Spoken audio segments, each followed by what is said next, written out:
Hello student, welcome to ई गुरुकुल ज्ञान। आज हम पढ़ेंगे बसंत भाग 2 पाठ 8 शाम एक किसान। इस चैप्टर में हम जानेंगे कविता का सारांश, कविता का अर्थ और कविता में आए हुए कठिन शब्दार्थ और प्रश्नोत्तरों को भी देखेंगे। तो पूरे कविता को अच्छी तरीके से समझने के लिए वीडियो को अंत तक देखेंगे। तो हम चलते हैं अपनी कविता की तरफ। आज की जो हमारी कविता है उसका नाम है शाम एक किसान। किस प्रकार से कवि ने इसमें एक किसान का वर्णन किया है, वो भी काल्पनिक रूप में किया है।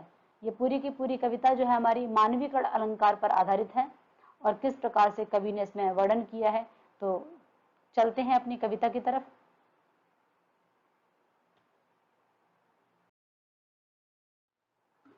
पहले देखेंगे सर्वेश्वर दयाल सक्सेना, जो कि इस कविता के राइटर हैं, ठीक है, कवि हैं। इनका जन्म 15 सितंबर 1927 को हुआ था। 24 सितंबर 1983 में इनकी मृत्यु हुई थी।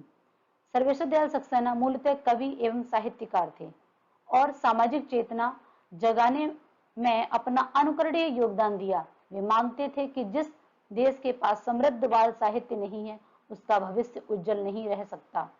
इन्होंने एक कवि के रूप में अपनी ख्याति बनाई है, एक साहित्यकार हैं।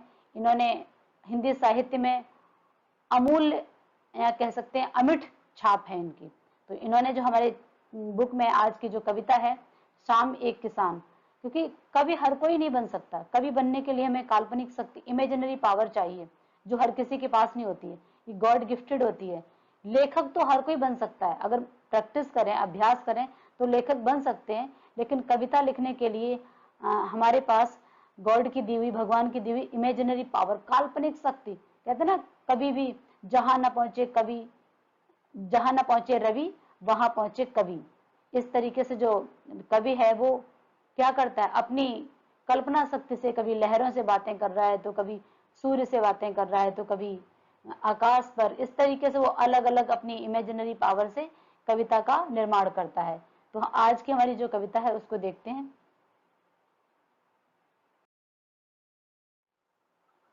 कविता के बारे में है कि कवि ने किसान के रूप में जाड़े की शाम के प्राकृतिक दृश्य का चित्रण किया है।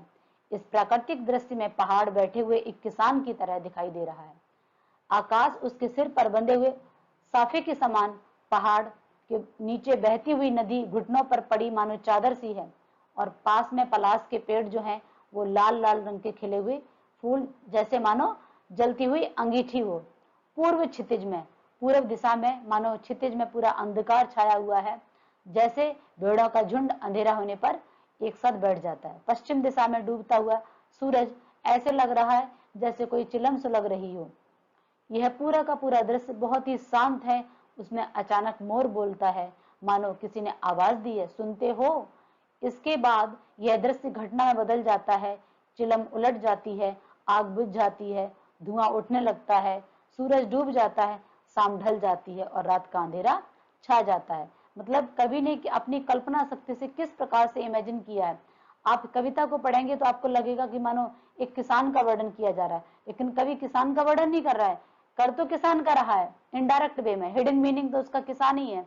लेकिन वो सामने क्या कर रहा है, पहाड़ को देखकर, जो प्राकृतिक दृश्य है उस दृश्य को देखकर कविता लिख रहा है। और किस प्रकार से उसने इसमें उपमा अलंकार की, जो एक तरीके से कि नदी की तुलना किससे की है, पलाश की तुलना किससे की है, भेड़ों की झुंड की तुलना किससे की, अलग अलग तरीके से उसने उसके कह सकते हैं कि समानता शब्द लेकर आया हुआ।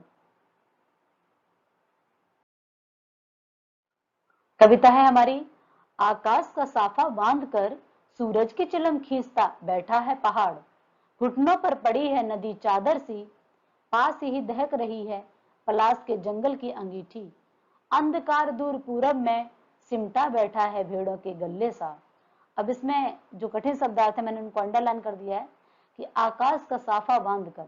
जब आप देखेंगे ना कि वो सीनरी आपको याद आ रही होगी, जब हम बनाते हैं पहाड़, उसके बीच में सूरज, नदी को, उसमें से नदी बह रही होती है, साइड में एक हम झोपड़ी बना देते हैं, फूल खिला देते हैं, वही पूरा का पूरा दृश्य देखिए आप कि आकाश का साफा, जो पहाड़ है वो ऊंचे ऊंचे पहाड़ हैं और वो शाम के वक्त किसान उस पहाड़ के सामने बैठा हुआ है, तो उसने अपनी कल्पना शक्ति से किस प्रकार उस पहाड़ को क्या बना दिया कि उसके सर पर जो आसमान दिखाई दे रहा है, क्योंकि जब दूर देखते हैं तो ऐसा लगता है कि आसमान उसके सर पर रखा हुआ है।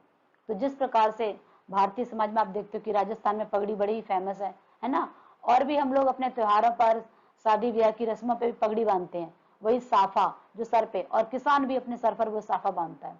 तो जो किसान है उसके सर पे साफा बंधा हुआ है, वो किसको बता रहा है लेखक सामने? पहाड़ को देखकर, कि पहाड़ जो है उसने आकाश का साफा बांध रखा है। और क्या कह रहा है? सूरज की चिलम खींचता बैठा है पहाड़। अब कवि क्या बताना चाह रहे हैं हमें कि सूरज की चिलम खींचता, जब पर्वतों के पीछे, है ना, पश्चिम दिशा में पर्वतों के पीछे सूरज जब ढलता है तो नीचे की तरफ जाता है, और जब उगता है तो ऊपर की तरफ आता है। तो पर्वतों के पीछे मानो धीरे धीरे करके सूरज जो है छिपता चला जा रहा है, और जब छिपता है, ढलता है सूरज, तो उसकी जो लालिमा है वो बहुत कम, धीमी हो जाती है ना। पूरी एकदम जब सूर्य खिलता है तो बहुत तेज उसकी चमक होती है, और जब पूरा उग जाता है तो बहुत ज्यादा प्रकाशमान हो जाता है, लेकिन जब ढलता है तो उसकी लालिमा धीरे धीरे कम होती जाती है। तो जैसे गांव में क्या है, लोग सिगरेट पीते हैं, बीड़ी पीते हैं, वैसे एक प्रकार का पीने का ही चिलम होती है, ठीक है। तो उस चिलम में क्या करते हैं लोग, तंबाकू डाल देते हैं, और उस तंबाकू में क्या करते हैं, आग लगा के उसको पीते हैं, है ना। उसमें जैसे बीड़ी को या फिर सिगरेट को पीते हैं, उसी तरीके से। तो क्या बताया जा रहा है कि चिलम पी रहा है बैठकर, क्योंकि वो जो सूरज की लालिमा है, जैसे लग रही कि चिलम में जलती हुई थोड़ी सी वो आग है। घुटनों पर पड़ी है नदी चादर सी। अब ये चादर सी मतलब क्या बताया जा रहा है कि नदियां जो है पर्वतों से निकलती हैं, सफेद सफेद रंग का जो पानी है, दूर से आप देखेंगे तो ऐसे लगेगा मानो किसी ने सफेद रंग की चादर बिछा दी है। पास ही दहक रही है पलास के जंगल की अंगीठी, और पर्वतों पर आप देखते हो कि जगह जगह घाटियां बन जाती हैं, है ना, और पानी उनमें आ जाता है तो जगह जगह जंगल बन जाते हैं। तो पलास का जंगल जो पूरे उसमें लाल लाल रंग के फूल खिले हुए हैं, जैसे गुलमोहर का जो पेड़ होता है उस पर लाल रंग के फूल खिले होते हैं, गुड़हल के जो लाल रंग के फूल होते हैं, उसी प्रकार से लाल लाल रंग के पलास के फूल भी होते हैं। और अंधकार दूर पूरब में, क्योंकि सूर्य तो पूरब से निकलता है ना, पश्चिम में छिपता है, तो जब पश्चिम में छिपता है तो उस तरफ तो हल्की सी लालिमा दिख रही है, लेकिन पूरब की तरीके से पूरी तरीके से अंधकार हो गया है। और सिमटा बैठा है भेड़ों के गले सा।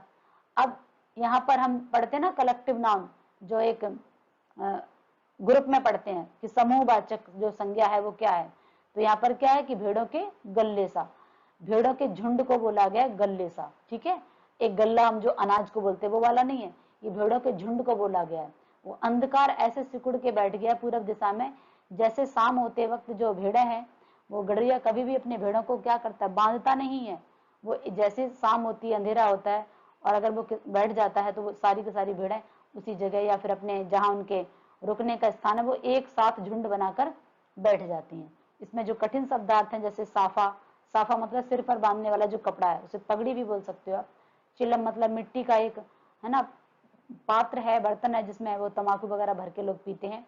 दहकना मतलब सुलगना, और पलास मतलब इसे एक टेसू, इसे पलास को ही टेसू भी बोलते हैं। टेसू का एक पेड़ होता है, इस पर लाल लाल रंग के फूल आते हैं। अंगीठी मतलब आग जलने का जो एक पात्र है, जैसे गांव में चूल्हा होता है वैसे अंगीठी भी होती है, उसमें लोग कोयला रखकर हाथ मतलब अपना यूज करते हैं।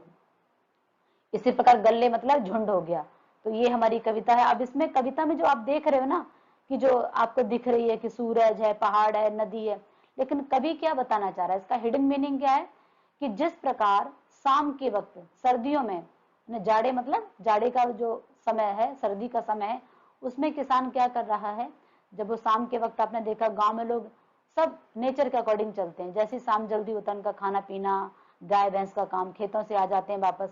शहर में तो सब अपने घड़ी के अनुसार चलते हैं, 9 बजे ड्यूटी ऑफ हो रही है तो 9 बजे आ रहे हैं, लेकिन गांव में क्या है, सब नेचर के अकॉर्डिंग चलते हैं, नेचर के साथ साथ चलते हैं। सर्दियों में उनकी रातें बहुत लंबी हो जाती हैं और गर्मी में छोटी हो जाती हैं।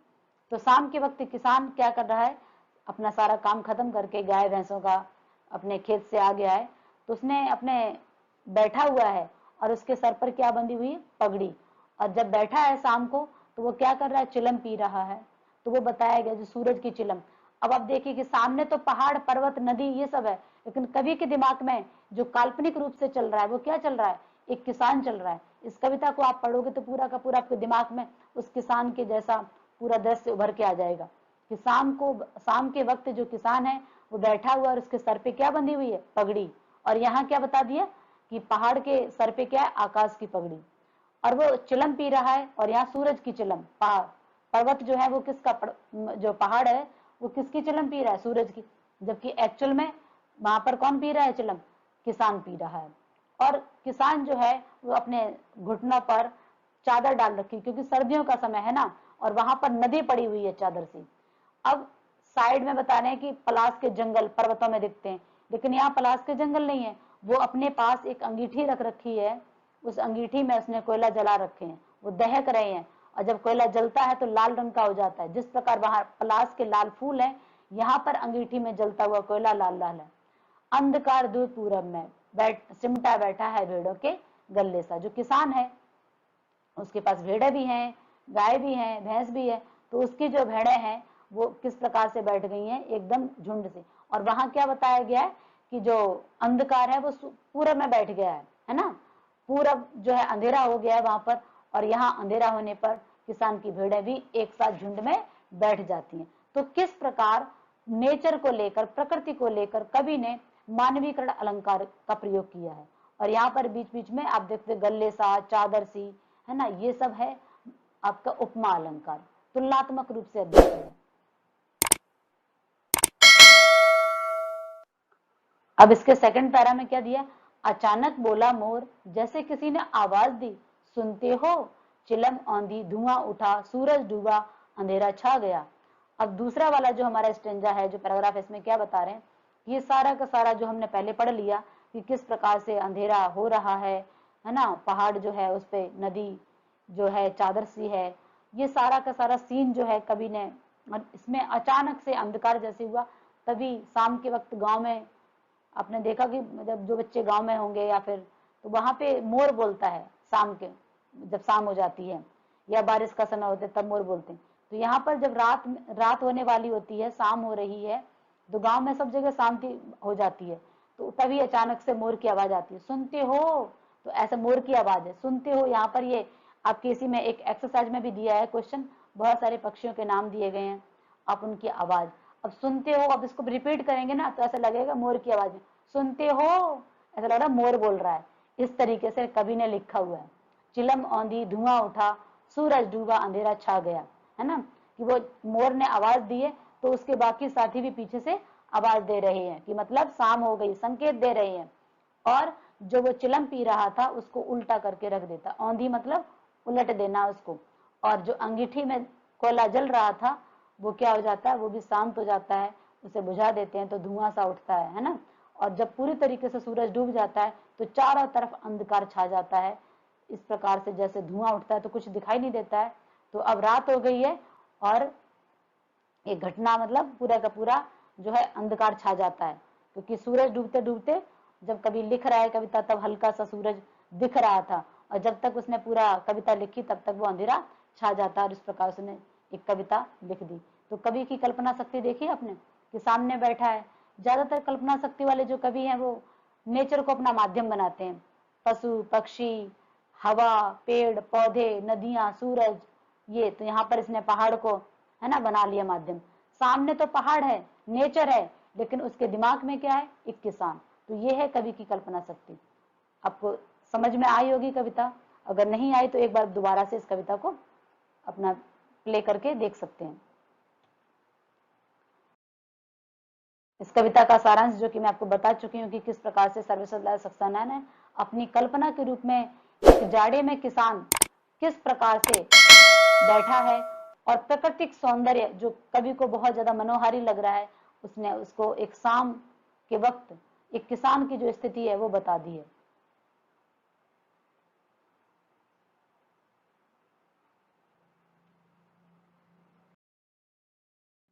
अब इसमें कुछ जो एक्सरसाइज है उस एक्सरसाइज में देखेंगे भाषा की बात में कि यहाँ पर घुटनों पर पड़ी है नदी चादर सी, सिमटा बैठा है गल्ले सा, है ना, पानी पर्दा सा। ऐसे ही आपको भी और अन्य शब्द लेकर इस तरीके से, नन्ही सी, मरियल सा।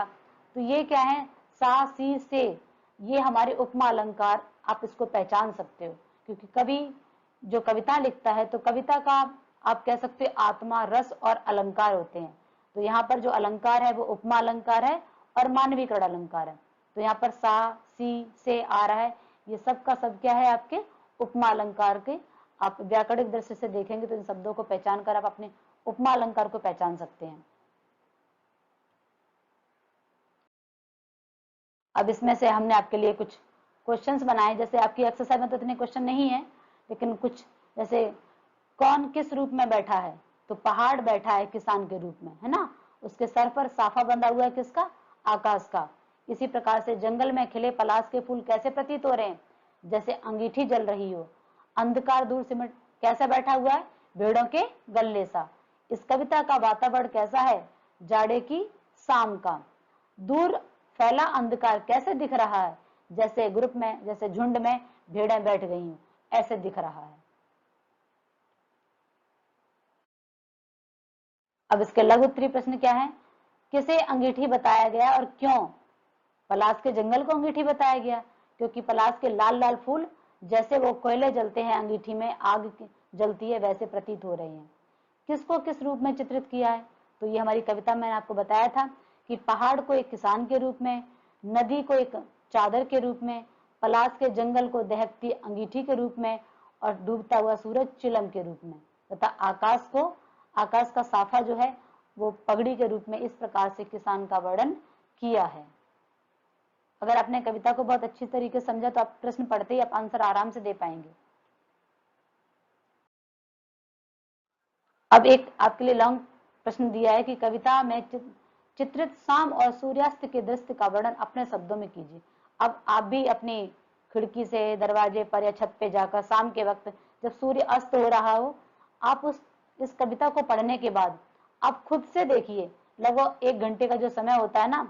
अब अगर आप गांव में हैं तो और भी ज्यादा नेचर आपको वो अच्छा लगेगा, और शहर में है तब भी आप शाम के वक्त नेचर को महसूस कर सकते हैं, देख सकते हैं। शहर गांव जितनी तो आपको प्रकृति नहीं दिखेगी, बट फिर भी आप इस कविता का जो ये इस प्रश्न का आंसर तो आप लिख सकते हो कि शाम को जब सूर्य अस्त हो रहा है तो किस प्रकार का दृश्य लग रहा है। इस तरीके से इस प्रश्न का उत्तर। उम्मीद है कि आपको कविता पसंद आई होगी। उम्मीद है आपको ये वीडियो पसंद आया होगा। लाइक करें, सब्सक्राइब करें और शेयर करना ना भूलें।